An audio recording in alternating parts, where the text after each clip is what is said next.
Well, today I thought I'd talk a little bit about craftsmanship and making things and a few of the projects that I'm currently working on and reflect on how I find that helpful in my own spiritual practice. While I'm talking to you today, I'm making a new door for the front of my house. This door is just going to be a temporary door for this winter. Because I've built a new oak-framed porch and it's just at the point of being weather tight. And while I'm working out exactly what type of really nice outer wood, hardwood door I'm going to put up, I'm just going to put this door up temporarily to stop the rain blowing in into the porch and into the house. So I'll be gluing away as I talk to you.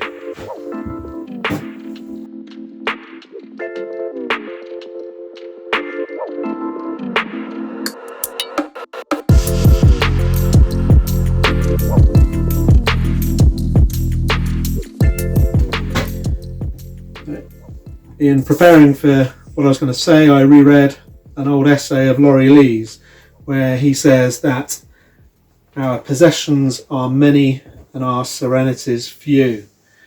And he was writing about craftsmanship. And I often think about that line, our possessions are many and our serenities few.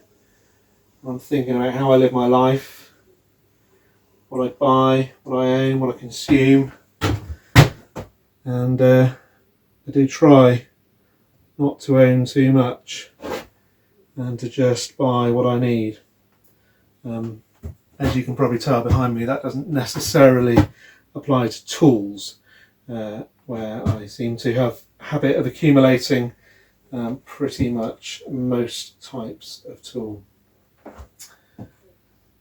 And of course, Laurie's line is reminiscent of the famous quote from William Morris, who told his listeners to have nothing in your house that you don't know to be useful or find to be beautiful. So you have to know it to be useful or find it to be beautiful. And I was talking to someone once who was an artist, and she commented that the useful things should only be there to create the beautiful things, and that took it to an even better level for me.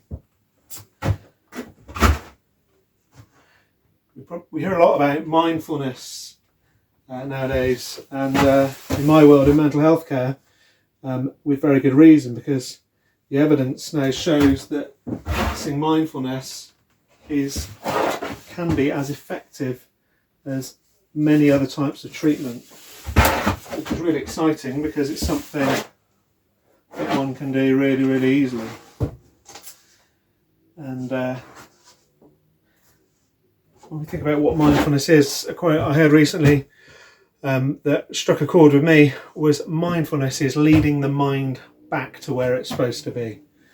And those of us who perhaps struggle with anxiety or being overwhelmed with all the things that we need to think about in life, then leading the mind back to where it's supposed to be is a really helpful practice to get into.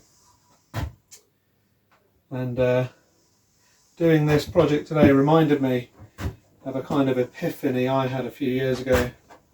Like lots of people, I've got a chronic health condition. That means for quite a bit of my adult life, I've often had long periods of being in pain, and I kind of always knew that it probably related to what was going on in my head as much as what was going on in my body.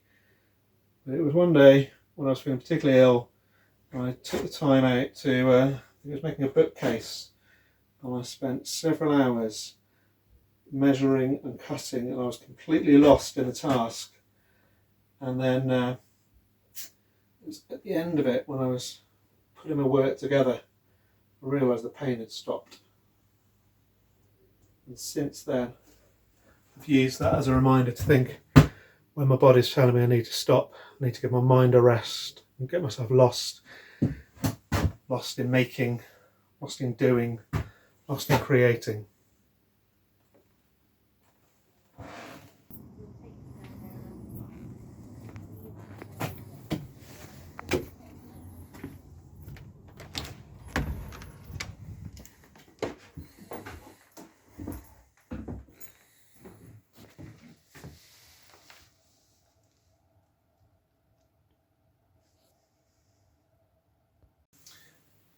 was, of course, St. Benedict, who famously talked about life having a rhythm of work and prayer.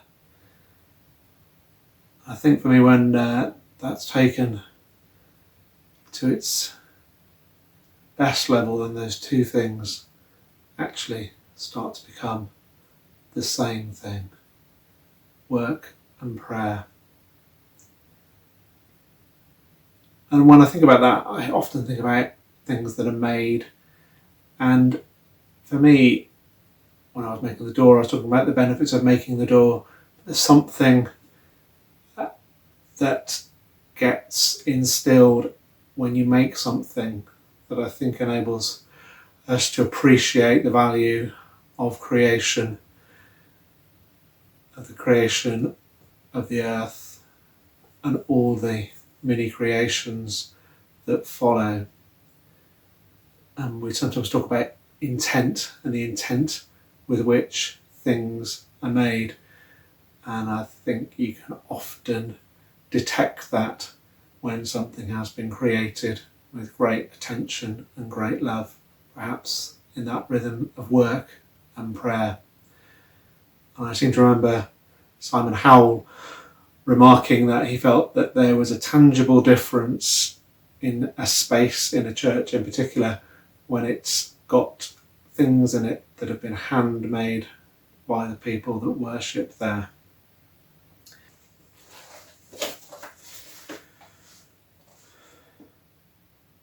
Thomas Merton writes about the higher Sophia, the holy wisdom.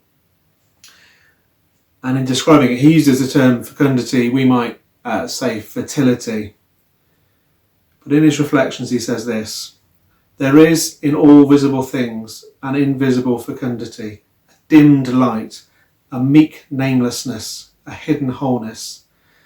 This mysterious unity and integrity is wisdom, the mother of all.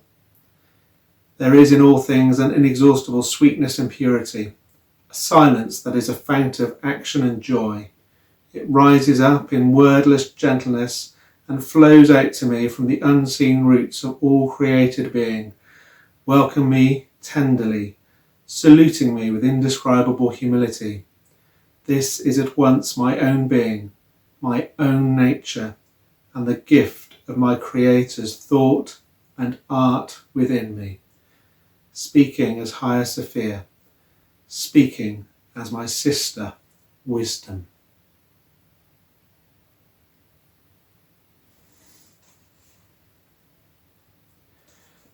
So as I go about my week, thinking about that rhythm of work and prayer, thinking about the practice of mindfulness and keeping myself fit and well, I think my main reflection is that I'll do very well if I can turn as many things as possible into an act of craft. If I can think about day-to-day tasks and rather than just doing them mundanely, putting that rhythm of work and prayer into them, putting that intent into them and turning a simple chore into a piece of craftsmanship.